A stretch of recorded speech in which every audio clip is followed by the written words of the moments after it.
Ilang araw nang lumipas at ganoon pa rin ang naging sistema namin ni Harvey. Hindi ako masyadong nagsasalita, ngunit hindi rin naman ako nagsusungit. Ang gusto ko ay isipin niya na okay lang ako, ngunit wala akong pake sa kanya. Mas malimit na rin kaming magkasama dahil nga sa pagiging mag-partner namin. Aaminin ko, minsan hindi ko na maitatago at mapipigilan ang sarili ko sa pagtataray sa kanya. Gustong gusto kong ipamukha sa kanya na naiinis at galit ako sa kanya. Pero lalo lamang akong maiinis dahil paniguradong hindi ako tatantanan ni Harvey. Nandito kami ngayon sa loob ng library dahil may mga libro kaming dapat basahin. Madalas kaming nandito dahil kapag nandito kami ay hindi siya masyadong nagsasalita at mas nakakapag-focus ako. Tahimik na nagbabasa lang ako nang may humawak sa balikat ko. Dahil sa gulat ay napasinghap ako. Nakita ko na naman ang seryosong mukha ni Zale. Agad akong napaisip kung bakit siya nandito. Pero agad ko namang naalala na may gagawin din kami ni Zale dahil may mahalagang ginagampanan din siya sa aming paaralan. Maraming event na mangyayari sa mga susunod na buwan at kami ang naatasang ayusin iyon. Mula sa dekorasyon, listahan ng mga sasali sa paligsahan at kung ano-ano pang mga bagay. Tumayo ako at nagpaalam muna kay Harvey. Kakaiba ang naging pakiramdam ko nang dumating si Zale, lalo na nung makita kong titigan nila ni Harvey. Baka sa mga mata nilang dalawa ang galit. Ang mga mukha nila ay seryoso lang at madilim. Hindi ko maiwasang kabahan dahil sa pakikitungo nila sa isa't isa. Para bang hinuhusgahan nila ang isa't isa sa pamamagitan ng pagtingin nila. Nang makita ko ang pagkuyom ng kamao nilang dalawa, doon ako kinabahan. Pakiramdam ko ay anumang mangyari ay magkakaroon ng gulo sa loob ng library na iyon. Kaya dali-dali kong hinila si Zale palabas ng library. Kahit pa hila-hila ko ito ay hindi pa rin matanggal ang mga mata nito kay Harvey. At ganun din naman ang ginagawa ni Harvey. Ano bang meron? Tanong ko sa sarili ko. Pagod na ako. Makalabas, ang hirap hilahin ng lalaking ito. Hinahabol ko pa ang hininga ko, pero mapansin ko ang seryosong pagtingin niya sa mukha ko. Takang tinitigan ko rin siya, ngunit naglalakad siya. Sinundan ko lang ito ng tingin at nakita kong umupo ito sa may upuan at lamesa na malapit sa may laboratory ng eskwelahan namin. Pinuntahan ko siya roon at naupo na rin. Tahimik lang siya at seryosong-seryoso. Hindi naman ako nanibago sa kanya. Tahimik at seryoso talaga palagi si Zale. Kaya hindi sumagi sa isip ko na may problema siya. 2 taon na akong nililigawan ni Zale. Sa 2 taong iyon ay hindi siya napagod. Kahit pa sikat siya sa loob at labas ng eskwelahan na ito, ay hindi pa rin siya sumusuko. Aaminin ko, madali lang namang magustuhan si Zale, ngunit pinipigilan ko ang sarili ko dahil alam kong marami akong kaagaw sa kanya at pareho kaming may prioridad ang pag-aaral.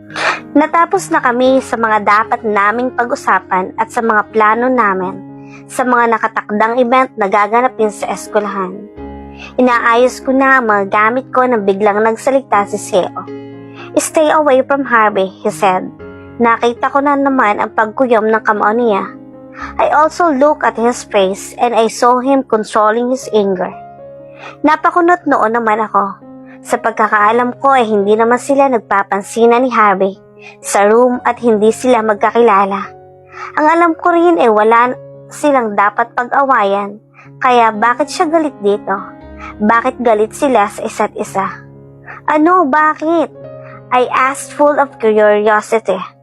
"Just do it," he demanded. I was so shocked and I immediately felt a... Huminga siya ng malalim.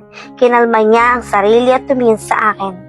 Takot akong tumingin din sa kanya at hinawakan ang mga kamay ko na nakapatong sa lamesa. "I'm sorry. I know Harvey has intentions with you. I don't think that it's good for you to be with Harvey." "May gusto siya sa'yo, Anya. Nagsasalos ako," he calmly said. Binawi ko naman ang mga kamay ko sa pagkakahawak niya. Doon ko lamang napagtanto na nagseselos siya kay Harvey. Ano ka ba, Sale? Hindi totoo yan. At saka, hindi naman nagkakagusto sa akin si Harvey dahil may ibang babae yon. Isa pa, huwag ka na magselos. Naputol ang dapat na sasabihin ko nang magsalita. Magselos? Nagulat ako sa kanya.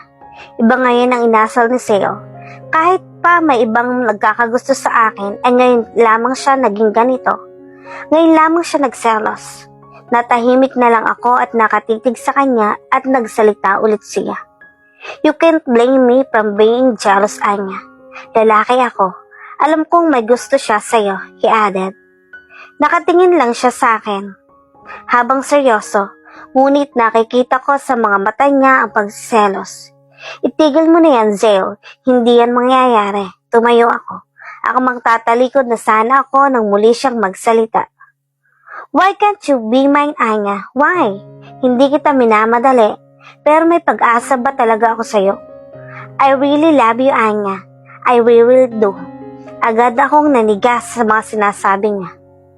Hindi maiwasan ang sarili ko na konsensya. Alam kong determinado si Sale na ligawan ako, ngunit alam ko rin na napapagod na ito. Pwede ka namang tumigil, Sale. Hindi naman kita pinipilit na hintayin ako. Nasa iyong desisyon. Hindi ko nga alam kung bakit ka nagtsatsaga sa akin napakaraming nagkakabol sa iyo na babae. Sige na, mauna na ako. Kita na lang tayo bukas. Hinugot ko ang buong lakas ng katawan ko para masabi yan sa kanya. Nakakailang hakbang pa lang ako, bigla nitong hinawakan ng kamay ko, ngunit kahit na ganoon ay hindi ko siya Yeah, I shouldn't be jealous because you aren't even mine, Anya. Those words that he said made my knees weak. But if ever I give up, I will make sure that I know to myself that I've shown my love for you, he said. Hindi maiwasan ng mga salita niya ang tumagos sa puso ko. Alam kong nasasaktan ko na si Sale, pero ano naman ang magagawa ko? Nagpaalam na siya at ako naman ay tumungo na pabalik sa library. Kumakabog ng sobrang bilis ang puso ko. Hindi ko alam kung bakit pero ngayon lang pumasok sa utak ko ang mga sinabi ni Sale sa akin kanina tungkol kay Harvey. Totoo nga kaya ang hinala ni Sale na may gusto sa akin si Harvey?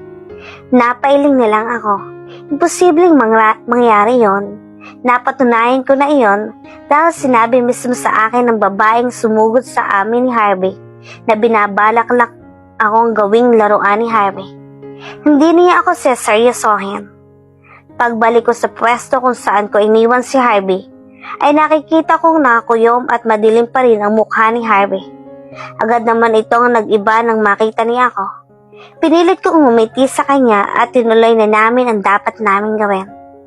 Natigil naman ako sa pagbabasa nang marinig kong magsalita si Harvey. What did you do? I mean kanina, anong pinag-usapan niyo? Tanong nito. Nagtaka naman ako, ngunit sinagot ko na lang ang tanong niya. Wala naman. About sa school lang. Sagot ko at bumalik sa pagbabasa. Palihim ko naman siyang tiningnan at nakita kong kalmado na siya ngayon. Bigla ko namang naalala ang mga sinabi sa akin ni Zale. Pinaniwala ko ng sarili ko na hindi totoong may gusto sa akin si Harvey. Simula nung gabing iyon. Ngunit dahil sa sinabi ni Zale ay may parte sa utak ko na gusto kong maniwala at umasa muli. Hindi lang iyon ang inaalala ko dahil iba ang pakikitungo nila sa isa't isa. Hindi magiging maganda ang tuluyan kong magalit si Zale dahil alam kong paano ito magalit. Mas lalong magiging malala ito dahil kay Harvey. Hindi ko pa nakikita kung paano magalit si Harvey. Ngunit nararamdaman kong matindi rin itong magalit. Sa mga mata pa lang at sa paggalaw ng kanyang mga panga ay nakakasindak na ito. Pareho silang nakakatakot. Nang matapos na kami ni Harvey ay bumalik na kami sa silid-aralan. Nakita ko naman ang mga mata ni Zale na nakasunod sa aming dalawa na nagpakaba sa akin. Umakto na lang ako na parang hindi ko alam na nakatitig sa akin si Zale habang nagsasalita ang guro namin. Nakikita ko na naman mula sa peripheral vision ko ang pagtingin din ni Harvey kay Zale. Natapos na ang klase at oras na ng uwian. Nauna na akong lumabas at hinintay ko na lamang doon sa tapat sa waiting shed ang mga kaibigan ko.